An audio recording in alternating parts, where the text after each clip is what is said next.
So today I'm going to show you how to make hot cross buns. If you don't know what these are, stay tuned, my friends. You are in for a delight. These are a staple back in England. We always have these around Easter time.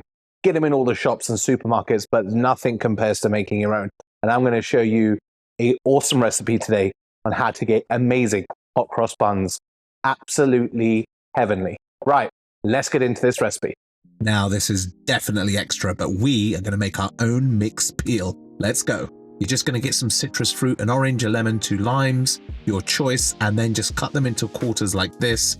And if you're confident with your knife skills, you can go around with the tip of a knife and work out that segment of fruit just like this. And then when you get all the way round, it will be pretty loose. So then grab yourself a spoon and just scoop it out. You can peel this as well if you're not that confident with knife skills. And you can also buy this from the supermarket, but making it is much better. Okay, now we've got those skins there. We're going to blanch them in boiling water for about a minute. And we're going to do this twice. Once that's gone for about a minute, take that out, drain this water, put some fresh water back in, bring that up to the boil, and then you're going to put in those skins again and blanch it for another minute. This is just to take out some of the bitterness.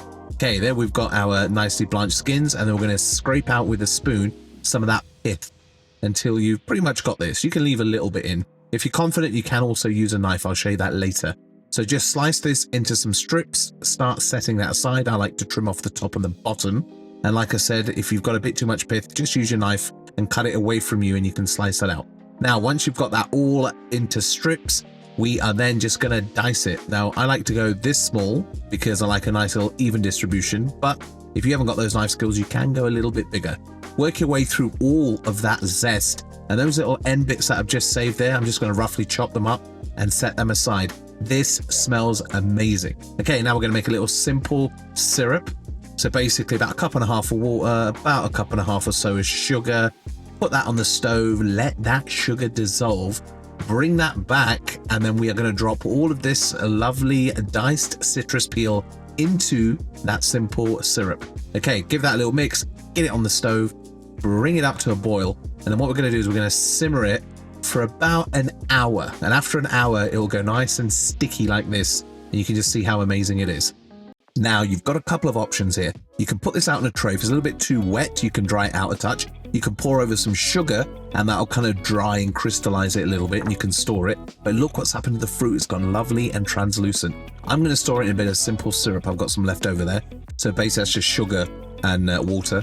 Mix that through, put it in a bowl. That will get it nice and juicy. Put a lid on it and that will stay in your fridge for weeks on end, my friends. So start by getting all your dry ingredients in. I'll put all the actual weights and everything in the recipe, so don't worry. Bread flour is what you need. It's got stronger gluten content. It's going to make the buns fluffier. So we've got that in there, and then we're going to add in a bit of salt, about 1/2 teaspoon. And then we're going to add in some cinnamon, a couple of teaspoons of that. Allspice is what gives you that classic flavor. So about 2 teaspoons of that. Rapid rise yeast. Get that bad boy in there too. And get a nice bit of sugar. Get your dough hook on, give it a whiskey, just stir that. Just want to mix that through. Then we've got some milk here that you just want to scald. Just gently warm it. Nothing crazy. Meanwhile, crack an egg. Oh, managed to do it one-handed. Not bad. Little whiskey. How do we know your milk's ready? Oh, lukewarm. You can't put your finger in it like that, and it's too hot. 1 egg, large, sultanas, you can use chocolate chips, and then that lovely mixed peel that we did yesterday. Ooh, put that straight in. Mix that in slowly at first. Smell is amazing. Don't forget the butter. Add a little flour as you go. Forgot to add the butter there at the start, but that's okay. You can just add it later like I did. You add a little bit of flour. You want this dough to be sticky. If it's a bit too dry, add a splash of milk. If it's too wet, just add a spoonful of flour until you get that nice balance. After 5 or 6 minutes on medium, it should be like this.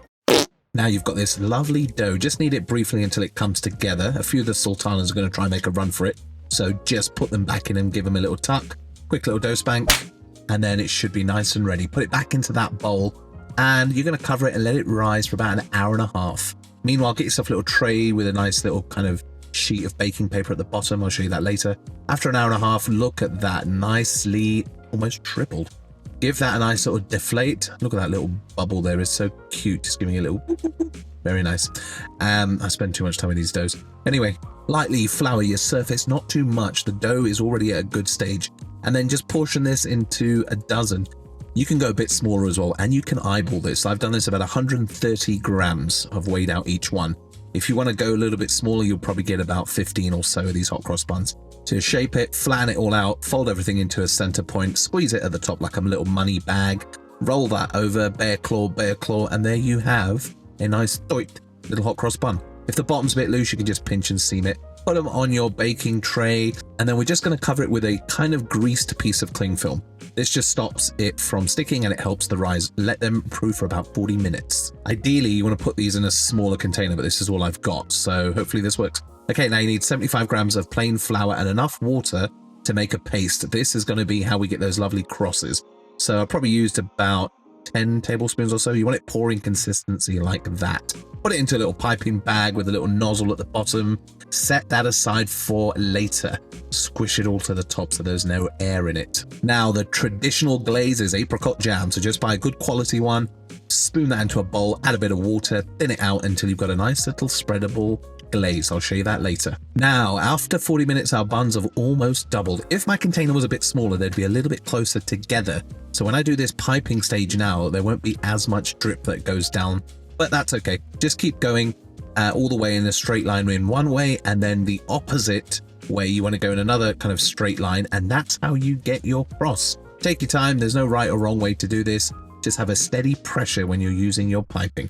Okay, once we've got that, they look great. We are going to bake these in a hot oven for about 20-25 minutes at about 350 Fahrenheit. You'll know when it's done when they're golden brown like this. Look at those. They've puffed up beautifully. Plenty excitement. While they're hot out the oven, get your apricot glaze and brush it over. You can use maple syrup too, by the way. Now they look glossy and shiny. Absolutely fantastic. Carefully slide these onto a wire rack, and we're going to let them cool down. We can't eat these fresh hot out of the oven as much as you want to. Trust me. Look at those bad boys. Line up one at a time, form an orderly queue. These just look phenomenal. You can do these at home. They're not that hard. Oh, the smell of these. So many memories growing up. Bit of butter, and we are off to the races. Now I've got to let them cool down for about 20 minutes or so. You don't want to eat them straight fresh out the oven because they need to cool a little bit to finish cooking. Okay, we'll let these chill, and then we'll get stuck in. Oh. Now, after it's cooled down, we're just going to cut one in half and have a look at that crumb. Oh my, do they look absolutely amazing. Stuffed full of fruit. Now, the traditional way is a lovely bit of butter and a cup of tea. Gotta have a little taste. Oh, yes. So there we have it, my friends. Hot cross buns. If you like these and content like this, like, comment, subscribe, because we bake a lot of tasty shit on this channel, and I think you're going to want to subscribe and see more of it. Woo. Have a little taste. You've got to have some butter on it. It's essential. Yeah, man. So good. Fluffy. Taste all the fruit. When you bite in the top, you get that lovely apricot glaze. Amazing, amazing, amazing. Right, my friends. Make this Easter. It's coming up. You'll thank me later. Click that bell. Please subscribe. Doesn't cost you anything, and it does a lot to help me and this channel out. Like, comment, subscribe, and let me know if you've made these before. Right, I'll see you on the next video. Happy Easter. So good.